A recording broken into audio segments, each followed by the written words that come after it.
منزلة الباذنجان أو منزلة بأسود وبتركيا بسموها كارنيارك.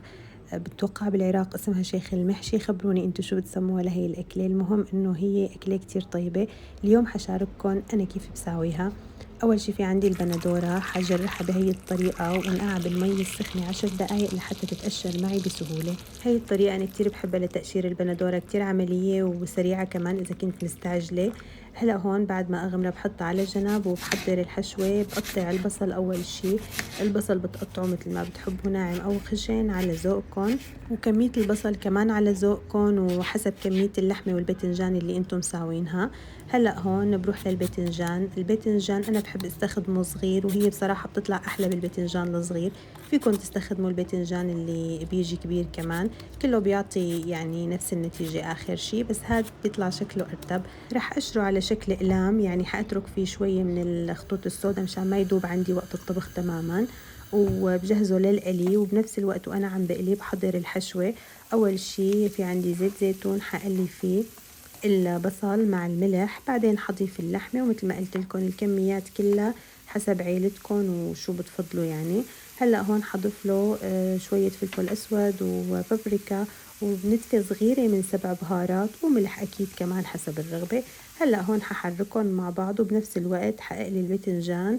بقلي الباذنجان لحتى ياخد لون ذهبي، أو حتى القلي مثل ما بتحبوا. في ناس بتحب الباذنجان مقلي مزبوط، في ناس هلا أنا بحب شوي حمرو زيادة، في ناس بتحبوا أشقر من هيك. انتوا على راحتكم، كمان النتيجة كلها حتطلع نفس الشي آخر شي. هلأ هون بعد ما خلصت القلي والحشوة صارت جاهزة، برجع للبندورة. شوفوا شلون بتتقشر معي بكل سهولة. هلأ هون حشيل القشور كلها. أنا عادة على جنب هاي القشور بحطها على جنب بزبدية، بحط لها شوية ملح وبتركها شوي وبعدين بعصرها.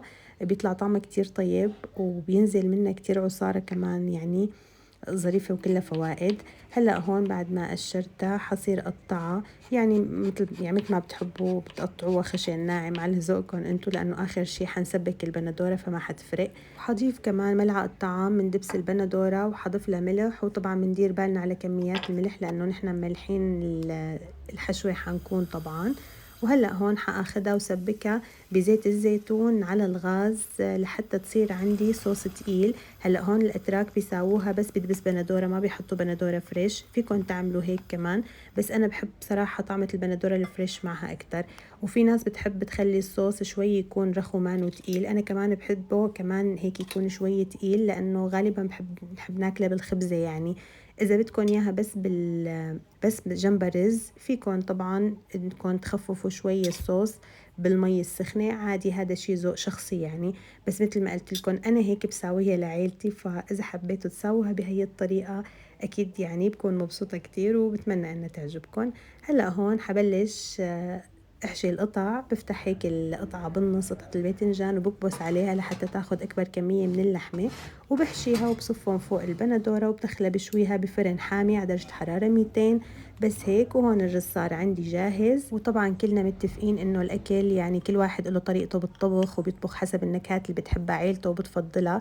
فيعني لازم نكون كلنا متقبلين لافكار بعض بالطبخ، وبالعكس الواحد مو غلط يشوف افكار جديدة ويجربها كمان، لانه ممكن تكون شي طيب وهو مفكر انه لا. فانا هي طريقتي بالطبخ، وممكن اختلف معكم وممكن نتفق احيان. فيعني المهم ان شاء الله تجربوا الوصفات اللي عم اقدمها وتعجبكم، والف صحة وهنا على قلبكم اذا جربتوها.